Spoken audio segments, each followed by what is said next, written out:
Hello and welcome to Belgium, specifically Zolder again. I'm doing another one of these cup races in this weekly's rotation. It will be the last one.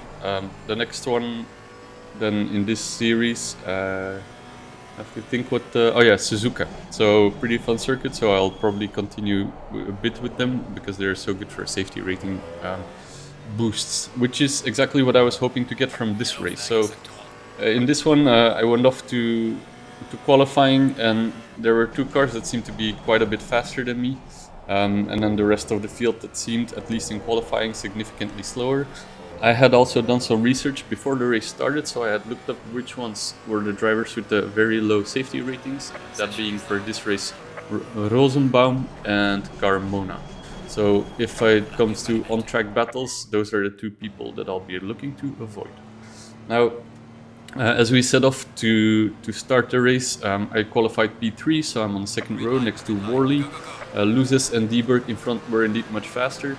And Carmona is the car directly behind me, so I was a bit wary of what might happen on the start, but it went quite alright actually. So I settled in pretty easily into a nice queue, with Luzes and Dieberg taking their expected positions really, just immediately holding the lead. Of course, they got it from the start, but they never were in any danger of losing it then. Behind Worley was the car that was quite close on pace with me in qualifying, not that far off, but still a little bit.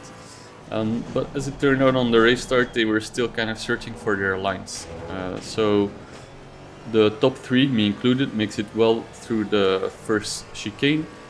But then, if we look behind, Worley didn't have that much luck with it, so the blue Porsche center screen overslowing a bit and taking a very long time before cutting to the inside, allowing one car to make their way through, and then Worley has to kind of leave the door open and a second car clears through.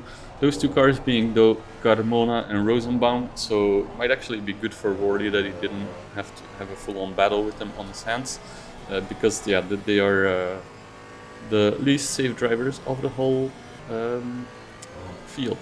Now I'm cutting from lap 1 to lap 4 because not all that much has happened besides gaps appearing. So in front, the two leaders have checked out of the race, really, as it compares to me. Behind, also a big gap has formed behind me, except for one car that was really hounding me and getting closer and closer. That car being Carmona. Now, I didn't want to battle this guy because, as I said, my main purpose of this race was to get a higher safety rating, so I let them through, thinking that this guy seemed more error prone than me, even though it was quite a bit faster than me. So if they're faster than me, no harm in letting them through really, because it's a long race and they would have gotten there anyway. Not much point in losing time and risking my safety rating. If they're making errors though, I might just make my way through again, and that's exactly what happened the very next lap. So they went off in turn 1 and I had an easy overtake from there. Now they did come back close again, so on this back straight I'll be lifting a little again. I really don't fancy fighting. And this might seem a little lame, I guess, but I'm very happy with the decision, even in hindsight also, because from there they did run away. So now skipping a whole good chunk of the race because nothing happened for about 10 laps.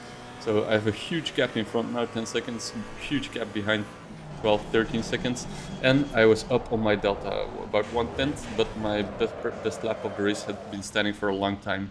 So it makes me a bit too brave. I cut the chicane harder than I can apparently, so I spin out and I don't have or a pretty slow recovery, then go across track and almost go off again. I do recover, but the gap behind has all but disappeared, so, well, there's still 4 to 5 seconds. But I think at this point in the race also my tires were gone, which probably contributed to my spin there, not just cutting the chicane. But it made it so that Worley would be getting closer and closer, so skipping from 16 to 18 lap. And I did a 140.6, Worley did a 140.2. And those lap times were quite a good example of what had been happening for a few laps running, that Worley was just inching closer lap after lap. just displaying better pace at the end of the race on used tires. So as we come to the end of lap 20, they are really close behind. Notably in the last chicane, they really came a lot closer. So it looks like we had a bit of a battle on our hand. Though I have to say, from my perspective during the race, I figured an overtake might come, but it never felt like that much pressure. I think it's just not that easy to overtake with these cars per se, because they are a lot slower than GT3s and you have to brake well in advance. And they just are a bit more forgiving, I feel, because you're just then cornering slower. So I felt that mostly if I hit my brake points quite alright, that then, yeah, Worley seemed to be faster through the chicane, for example, but you can't overtake while you are navigating the chicane. The overtake would either come before in the braking zone or after if you're better under traction. And the second part, better under traction, mostly did not seem to be the case for Worley. For example, now we see it well. They come super close in the chicane, also through this a bit slower section, but then when I hit the throttle full on, you can see them dropping away from me on the radar. Of course, part of that is a concertina effect, but it seemed to be just pretty strong way of the way things were going generally, and it never felt like that much pressure then to me. So as we are about to finish lap 21, again I figure if an overtake is going, probably in this chicane because they were so much faster than me, but then in the rearview mirror we saw them dropping away. So I'll be going back a little in time. We can see that they're just a little too eager on the throttle. I think they wanted to prioritize the exit there and just overcooked it a little, so they spun out. I'm gonna stick with their perspective for the final lap of the race, which we just started. And so I noticed that they had fallen behind significantly, of course. And so into turn 2, I did a very big lift to allow them to come closer, because I felt they had done so much work to mount the comeback. I felt a bit bad, and I figured I'd give them one last shot at an overtake. So also into turn 4, I did a very big lift. During the race, for a moment at this point, I was worried I overdid it because they were still inching closer on the straight, and I just wanted to have them at about a little further back than they were ended up being. But it really shows from Worley's perspective that it's just not that easy to mount an overtake there.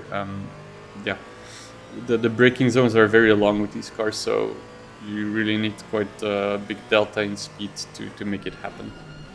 So yeah, ended up being okay with me letting them catch back up, and now Worley can give it his best.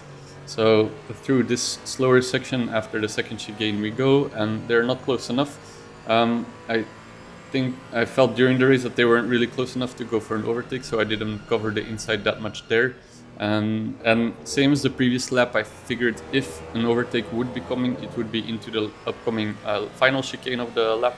So here I will take a bit more defensive position, just stay a bit more middle of the track, and they do come very close, but then they have to back off because there's no way through in the middle of the chicane, and then under traction once again we can see me pull away. So yeah, I after the race I congratulated Worley on a nice comeback and said good race, and he answered that, yeah, thanks, I enjoyed battling you. And it was a bit funny to me because I never really felt much like a battle to me anyway, but yeah. Anyway, in the same evening, I also did again Monza on LFM.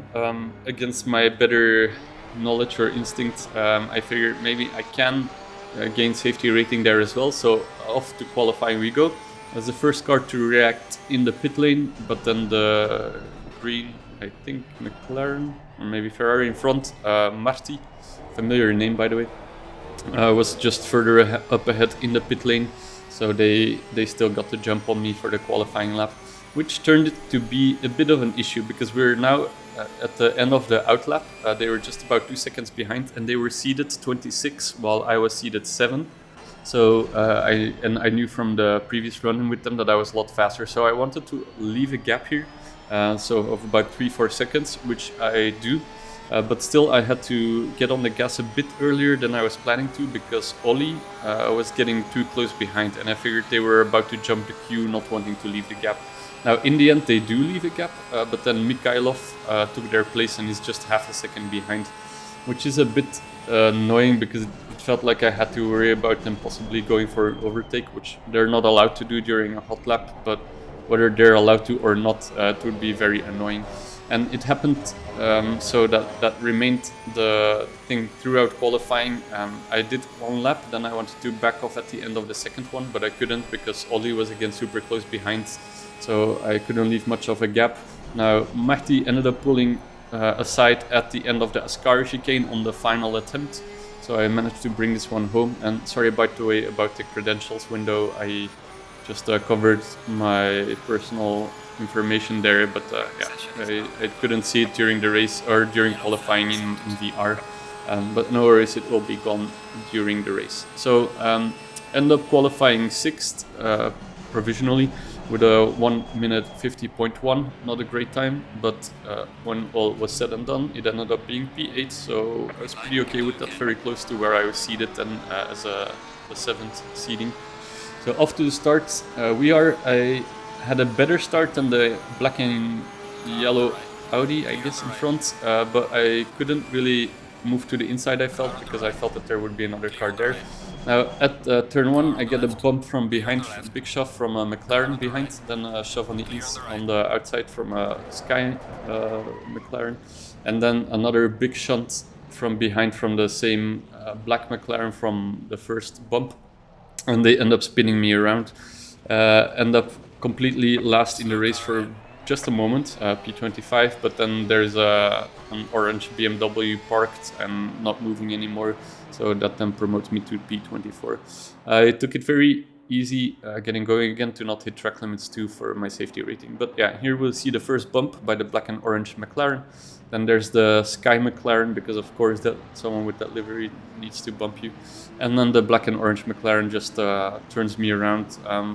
Yeah, without any ceremony, just bumps into me. Here we see how close I got it on track limits, but then I'm on my way again. But we'll take one more look from the black and orange McLaren's perspective. So first bump, okay, I get it. Second bump though, a bit less forgiving for me, or forgivable. But then the final bump that spun me around, they were full on the throttle, so I reported this guy and they got an extra safety rating penalty. So yeah, I think that's more than fair. That was very deserved because they just drove through me after they bumped twice already. Now I'm on my way again and I almost run into this khaki, I think it's a Ferrari. So if you look back what happened there, their center screen, they slow down because before them there's some McLaren rejoining the track, and then they get hit from behind by a red and white Lamborghini. And they let a couple cars pass by before getting on the road again. They slowly start drifting forwards. I guess they didn't know I was coming down the road, even though they should have checked their timing sheet, definitely. But I end up narrowly avoiding them by taking to the grass, so all is well. So that's another overtake, quote unquote, for me. And I'm now up to P23, so slowly just making my way up. Just as slowly as the timing sheet is catching up, I guess, because it's reporting me as P22 while it's actually the position of Nasser. A bit up the road, we'll put it top right, some more things are happening. So there's Nasser, who ends up spinning Van Veen. I end up making my way past Van Veen. Nasser is still on their own way, so they remain ahead of me, having lost a bit of time though. So another position gain there, didn't have to put in much work for that aside from some avoiding action. And that will just about complete lap 1, so I'll be putting in a, I believe, 2 minute 13 point something. The point something doesn't matter much at that point, because 2:13 is maybe the slowest lap without track limits I've ever done on Monza, at least in, yeah, no, probably just generally. 13.9 I guess, so as bad as it gets. But we're on our way for the second lap, and into the first chicane we can see that I'm catching up very heavily to the cars in front. Now this race, I feel the field spread was pretty big in as it comes to pace, so yeah, I used to do quite a lot of these recovery races where I just purposely drop to the back at the start of the race, and this time, and I haven't done it for a while, it's not on purpose, but it's fun to see in a way for me that I'm really carving my way through the field as opposed to how much effort it used to take me. Now, let's head back to the action because Daihouha ends up spinning Pedrosa. We'll look at why in the replay, but it allows me an opportunity to get an overtake possibly on Nassor and then almost Daihouha, though they take it back straight away after Lesmos 1. But then after Lesmos 2, I get another chance, and Daihouha looks to be weaving and blocking on the streets, but ends up paying a big price there, getting sent into the barrier. Now on the replay to the first or second chicane, we see Pedrosa already mounting attack on Daihouha. They say no, they bonk them out of the way, but then Daihouha messes up in the chicane, gets out very slowly, and Pedrosa looks to make a move past, but then Daihouha is still swerving right and they run into each other, and it's actually Pedrosa that loses out the most there. And then Daihouha is doing some special defending into Lesmos 2, so I was already close, but then hampered, and Nassau gets the overtake. The guy goes left, the guy goes right. He deserves to be put into the fucking barrier. Yes, thank you, Max. So, yeah, the Daihouha was defending there on Nassau into Lesmos 2. This hampered their exit out of the corner, so I was faster on the straight. I tried to move to the right to overtake, then to the left because they were blocking the right, which already is not allowed. And they do it again, and I didn't have time to react anymore. And yeah, as I said, they pays the price, and I had no remorse there whatsoever. I'm on my way again, coming out of Ascari chicane and into Parabolica now. Nassau is still sticking pretty close behind. I guess they're just happy to follow me through for the most part. There was a car on the left side there, but yeah, nothing interesting happened with them, so I just had an overtake there. But in front of us, though, we see that Puchau is spun around the yellow and red Ferrari. I think it may have been either Heroin or Moise that did the spinning. Whatever the case, I am now chasing down Moise and Puchau, but they're still quite a ways up on the track. So I got a warning for a slow car ahead, but yeah, not much I could do with that just yet. Meanwhile, behind, Nassor is staying relatively close, within about 1 second, always closes up in the slow stuff.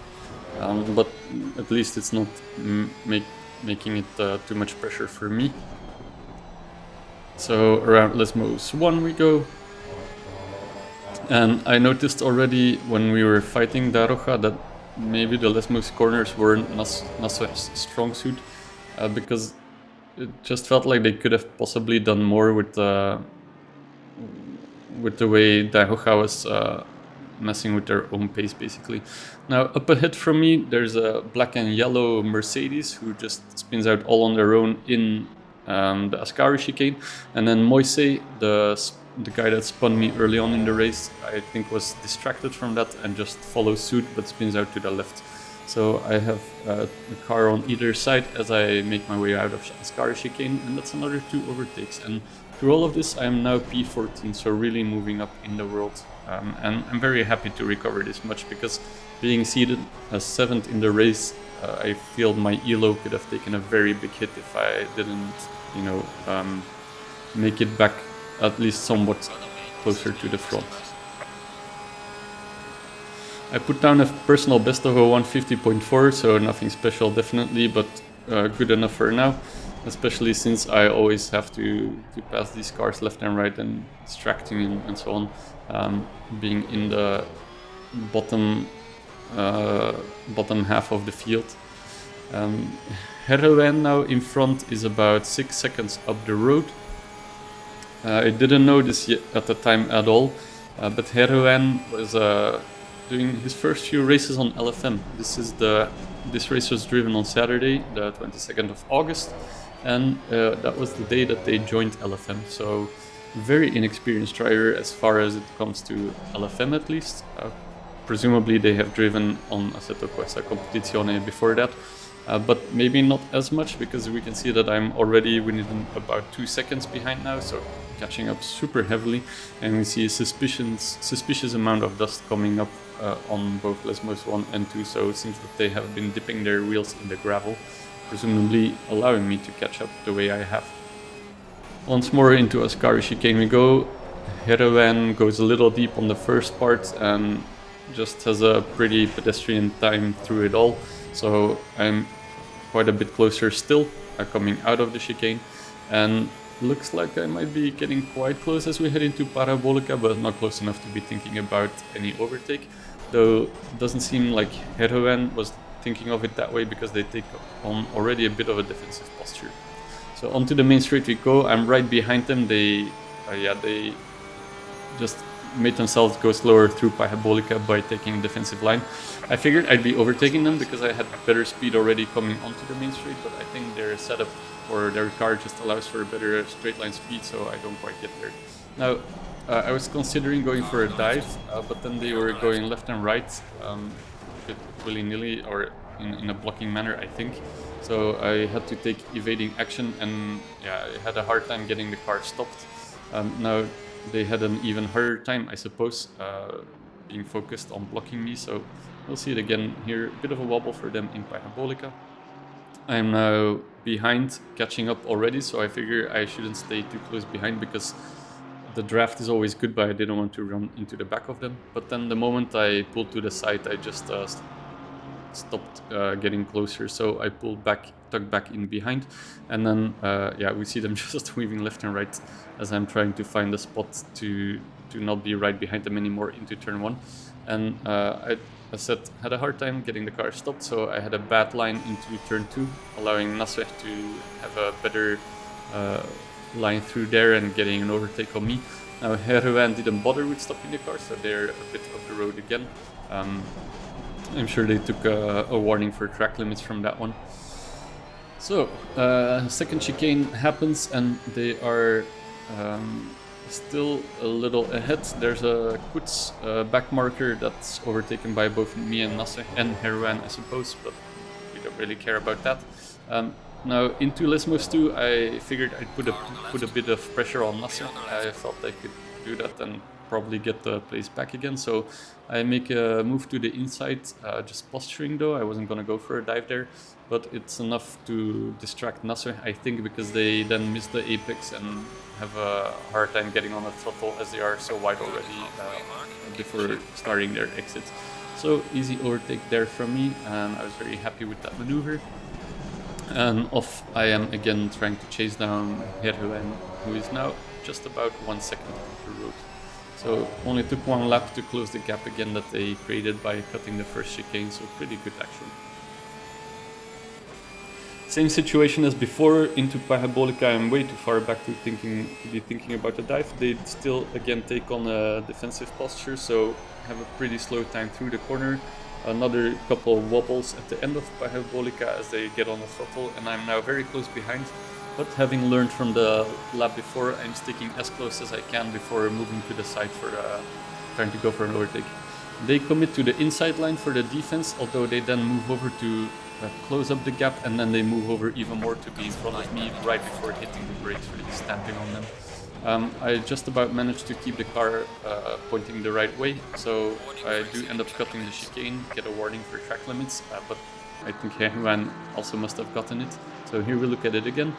And here's a commitment to the inside line by them, then moving over to close the gap and moving once again and hitting the brakes immediately to block, not allowed. And yeah, they run through the signage in the runoff area, and then they rejoin the track in the middle of it and hit the brakes super hard, and then they start typing the messages you see on screen.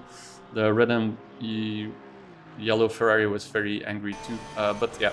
I reported the incident, and the guy joined the LFM that same day and was banned immediately, so you'd love to see it. I had a good laugh about that afterwards, and I sent him a message on LFM congratulating him too. Now back to the race, so another 2 positions gained from that. I now have Butkiewicz in front. We'll be skipping from lap 6 to lap 8 because not that much has happened, except I've been gapping Nasser and catching up to Butkiewicz then, who is the Sky McLaren. we now see in front, just about 1 second up the road. So far I've recovered to P12, which I think is pretty good, coming from P25 in a 18-minute race. I was very happy with that, but I was still looking to do a bit more, hoping to get Butkiewicz, because there's still almost 4 minutes on the clock, so with how heavy I had been catching up, it should definitely be possible.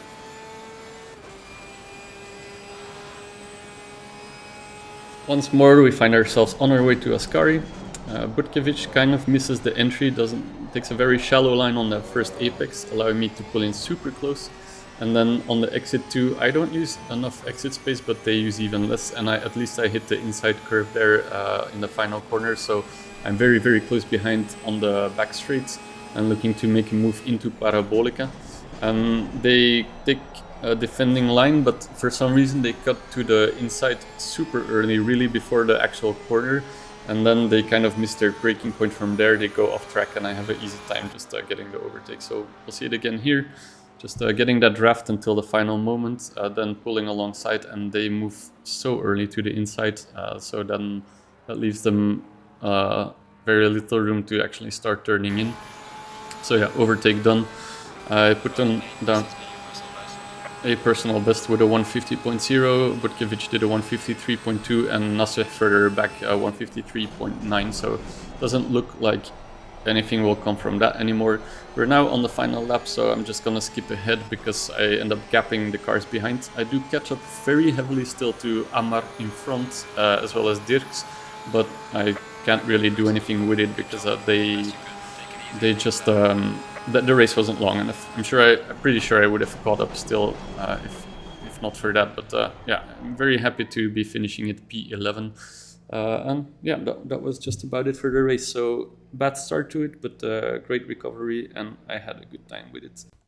Before closing down the video, I'd still like to give a quick shout out to Chris Rogers, a fellow YouTuber who I've been watching a lot and who has tons and tons and tons more subscribers than me.